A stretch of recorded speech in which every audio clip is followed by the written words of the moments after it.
Assalamualaikum warahmatullahi wabarakatuh.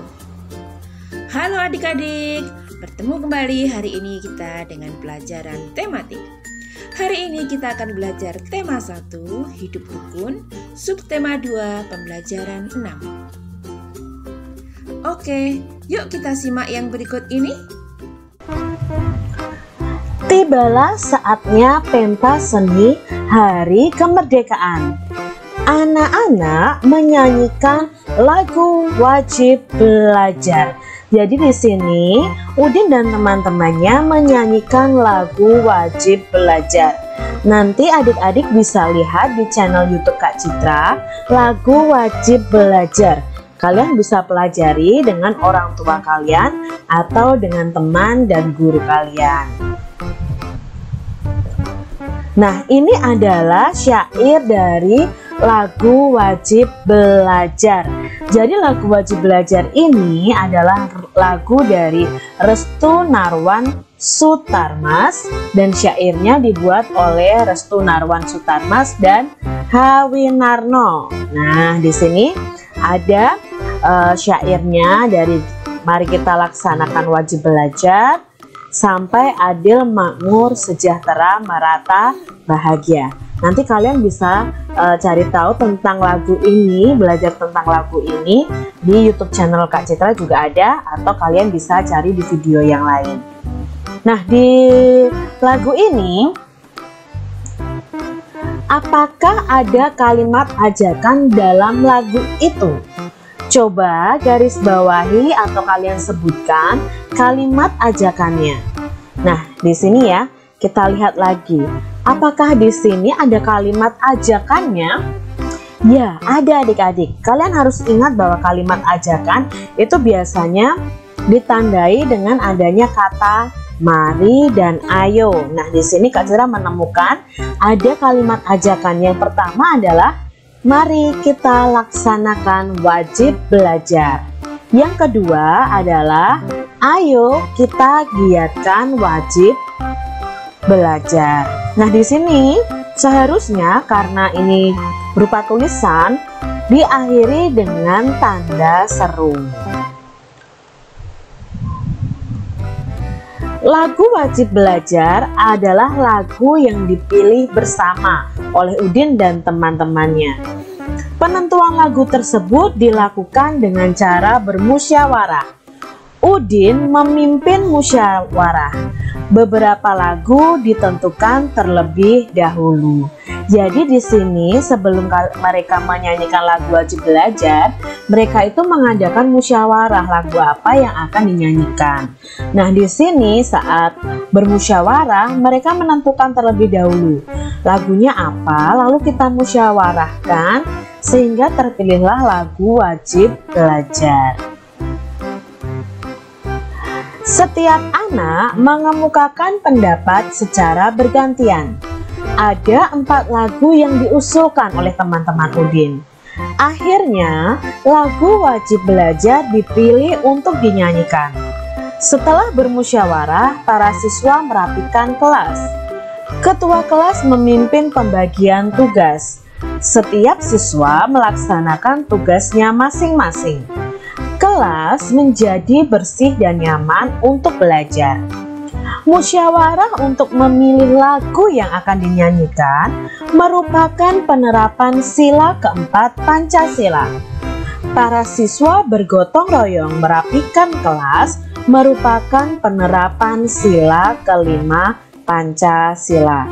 Tentu adik-adik masih ingat kan bahwa Pancasila itu terdiri dari 5 sila. Dari ketuhanan yang Maha Esa sampai keadilan sosial bagi seluruh rakyat Indonesia. Nah, kalian harus hafal sila pertama sampai sila kelima. Musyawarah merupakan penerapan atau pengamalan sila keempat Pancasila. Masih ingatkah kalian lambang sila keempat dan bunyinya? Nah, di sini lambang sila keempat adalah kepala banteng. Bunyi sila keempat adalah kerakyatan yang dipimpin oleh hikmat kebijaksanaan dalam permusyawaratan perwakilan.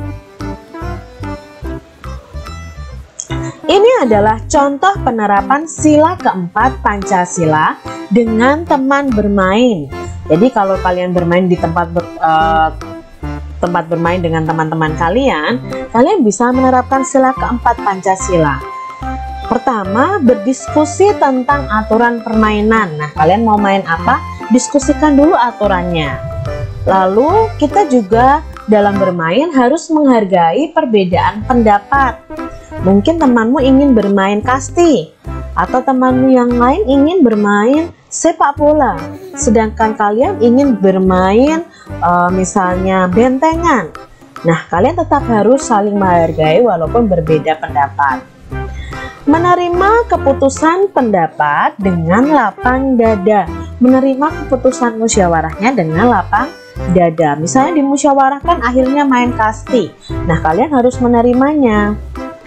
Tidak memaksakan kehendak jika membuat peraturan permainan. Jadi kalian tidak boleh memaksakan kehendak kalian. Para siswa bergotong royong merapikan kelas. Merupakan penerapan sila kelima Pancasila. Masih ingatkah kalian lambang sila kelima dan bunyinya? Ayo, lambang sila kelima apa adik-adik? Ya, sila kelima lambangnya adalah padi dan kapas. Bunyinya keadilan sosial bagi seluruh rakyat Indonesia. Contoh penerapan sila kelima Pancasila dengan teman bermain adalah, nah ini contohnya adalah berbagi makanan dan minuman secara adil dengan teman. Itu juga merupakan penerapan sila kelima. Bermain bersama teman harus adil, tidak bermain curang. Bergotong royong membersihkan tempat bermain. Itu adalah contoh penerapan sila kelima Pancasila. Kita pasangkan sikap pada gambar dengan sila yang sesuai. Nah, di sini ada dua gambar, yaitu gambar gotong royong dan gambar musyawarah. Maka mana yang sesuai dengan sila keempat dan mana yang sesuai dengan sila kelima? Yang sesuai dengan sila keempat adalah yang bermusyawarah. Sedangkan yang bergotong royong itu sesuai dengan sila kelima Pancasila. Nah, sekarang kita akan belajar mengurutkan bilangan dari yang terkecil menuju yang terbesar atau sebaliknya ya, dari yang terbesar. Kak Citra punya 3 bilangan di sini, yaitu 481, 357, dan 531. Adik-adik harus ingat, ketika mengurutkan suatu bilangan, kita urutkan dari ratusannya dulu. Ya, kita lihat ratusannya dulu. Nah, jika angka ratusannya berbeda, maka bisa langsung kita urutkan. Di sini angka ratusannya yang pertama adalah angka 4, lalu 3, lalu 5. Nah, kalau yang diurutkannya dari yang terkecil, maka dari 4, 3, dan 5, maka yang paling kecil adalah angka yang ratusannya 3. Maka urutan yang pertama yang terkecil adalah 357. Setelah itu 4 dan 5 mana yang lebih kecil? Ya, 4. Berarti bilangan berikutnya adalah 481.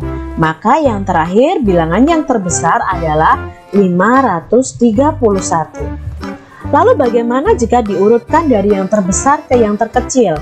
Sama caranya seperti tadi, kita lihat ratusannya terlebih dahulu. Maka yang paling besar adalah 531. Setelah itu 481 dan yang paling kecil adalah 357. Kak Citra masih punya contoh berikutnya. Ada 3 bilangan lagi, 671, 623, dan 654. Kita lihat dari angka ratusannya dulu. Jika angka ratusannya sama, maka kita lihat puluhannya. Nah, kebetulan di sini angka ratusannya sama, yaitu 6. Maka tidak bisa diurutkan. Lalu kita lihat berikutnya adalah puluhannya. Jika puluhannya sudah berbeda, maka bisa kita urutkan. Jika diurutkan dari yang terkecil, kita lihat puluhannya adik-adik, karena ratusannya sama. Puluhannya 7, 2, dan 5. Mana yang terkecil? Ya, pastinya yang 2 ini. Maka yang terkecil adalah bilangan 623. Setelah itu adalah bilangan yang mana? 654. Lalu yang terakhir adalah 671. Sedangkan jika diurutkan dari yang terbesar ke terkecil, maka urutannya kita lihat juga puluhannya tadi. 671, lalu 654. Terakhir yang paling kecil adalah 623. Nah, ini kalau ratusannya sama. Kak Citra masih punya lagi. Nah, di sini ada 3 bilangan, 127, 125, dan 129. Kita lihat dari angka ratusannya dulu. Angka ratusannya ternyata sama, yaitu 1 atau 100. Tadi Kak Citra sudah bilang, kalau ratusannya sama, kita lihat puluhannya. Dan ternyata di sini puluhannya juga sama, yaitu 2 semua, atau 20 nilainya. Nah, kalau seperti itu bagaimana mengurutkannya Kak Citra? Maka kita lihat satuannya. Jika satuannya berbeda, langsung kita urutkan. Kebetulan di sini satuannya berbeda, 7, 5, 9. Maka kita urutkan dari yang terkecil dengan melihat satuannya. 7, 5, 9. Mana satuan yang paling kecil? Ya, 5. Maka yang paling kecil pertama adalah bilangan 125. Setelah itu 127 dan terakhir adalah 129. Jika kebalikannya diurutkan dari yang terbesar ke terkecil, maka yang paling besar adalah 129 dan yang paling kecil adalah 125. Jadi 127 itu terletak di tengah karena dia terbesar kedua. Begitu adik-adik. Setelah menyaksikan video pembelajaran tadi, semoga kalian lebih paham dalam mempelajari pelajaran kali ini. Tetap semangat dalam belajar. Sampai bertemu di pelajaran berikutnya. Wassalamualaikum warahmatullahi wabarakatuh.